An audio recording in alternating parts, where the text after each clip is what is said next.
ওং বিষ্ণুপাদায় কৃষ্ণপৃষ্ঠায় ভূতলে শ্রীমতে জয় পতাকা স্বামিনীতি নামিনে নমো আচার্যপাদায় নিতাই কৃপা পদায়িনে গৌরকথা ধামোদয় নগর গামতারিণে নমো বিষ্ণুপাদায় কৃষ্ণপৃষ্ঠায় ভূতলে শ্রীমতে ভক্তি বেদান্ত স্বামিনীতি নামিনে নমস্তে শাশ্বতী দেবী গৌরবাণী পচারিণে নির্বিশেষ শূন্যবাদী পাশ্চাত্য দেশতারিণে। শ্রীমদ্ ভগবদ্গীতার দ্বিতীয় অধ্যায় সাংখ্যযোগের ৭১ নম্বর শ্লোক। বিহায় কামাঞ্জ সর্বান পুমাংশ্চরতি নিস্পৃহ নির্মম নিরহংকার স শান্তিম অধিগচ্ছতি। অনুবাদ: যে ব্যক্তি সমস্ত কামনা বাসনা পরিত্যাগ করে জড় বিষয়ের প্রতি নিস্পৃহ, নিরহংকার ও মমত্ববোধ রহিত হয়ে বিচরণ করেন, তিনিই প্রকৃত শান্তি লাভ করেন। প্রভুপাদ তাৎপর্য: নিষ্কাম হওয়ার অর্থ হচ্ছে নিজের ইন্দ্রিয় তৃপ্তির জন্য কোনো কিছু কামনা না করা। পক্ষান্তরে ভগবান শ্রীকৃষ্ণকে সেবা করার কামনাই হচ্ছে নিষ্কামনা।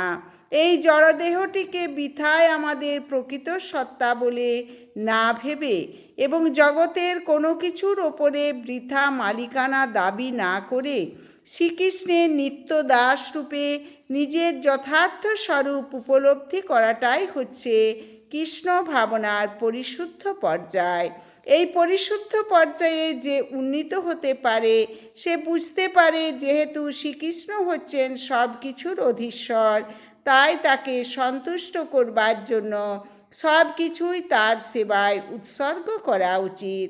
কুরুক্ষেত্র যুদ্ধের প্রারম্ভে অর্জুন নিজের ইন্দ্রিয় সুখ ভোগ করার উদ্দেশ্যে যুদ্ধ করতে নারাজ হয়েছিলেন, কিন্তু ভগবানের কৃপার ফলে তিনি যখন পরিপূর্ণভাবে কৃষ্ণ ভাবনাময় হলেন, তখন ভগবানের ইচ্ছা অনুসারে তিনি যুদ্ধ করতে প্রস্তুত হলেন। নিজের জন্য যুদ্ধ করার ইচ্ছা অর্জুনের ছিল না, কিন্তু ভগবানের ইচ্ছার কথা জেনে সেই একই অর্জুন যথাসাধ্য বীরত্বের সঙ্গে যুদ্ধ করেছিলেন। ভগবানকে সন্তুষ্ট করার বাসনাই হচ্ছে বাসনারহিত হওয়ার একমাত্র উপায়।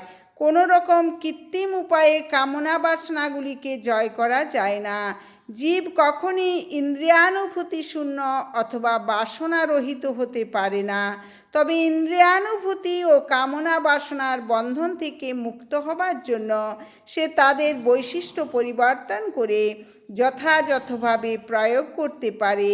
জড়জাগতিক বাসনাশূন্য মানুষ অবশ্যই বোঝেন যে সব কিছুই শ্রীকৃষ্ণের এবং সেই জন্য তিনি কোনো কিছুর ওপরেই মালিকানা দাবি করেন না। এই পারমার্থিক জ্ঞান আত্ম উপলব্ধির ওপর প্রতিষ্ঠিত, অর্থাৎ তখন যথাযথভাবে বোঝা যায় যে চিন্ময় স্বরূপে প্রত্যেকটি জীব শ্রীকৃষ্ণের নিত্য অবিচ্ছেদ্য অংশ এবং তাই জীবের নিত্য স্থিতি কখনই শ্রীকৃষ্ণের সমকক্ষ বা তার চেয়ে বড় নয়। কৃষ্ণ ভাবনামৃতের এই সত্য উপলব্ধি করাই হচ্ছে প্রকৃত শান্তি লাভের মূল নীতি। হরে কৃষ্ণ কৃষ্ণ কৃষ্ণ হরে হরে, হরে রাম রাম রাম হরে হরে। আপনার চ্যানেলটি সাবস্ক্রাইব করবেন, বেশি বেশি করে শেয়ার করবেন, লাইক করবেন, কমেন্ট করবেন। হরে কৃষ্ণ।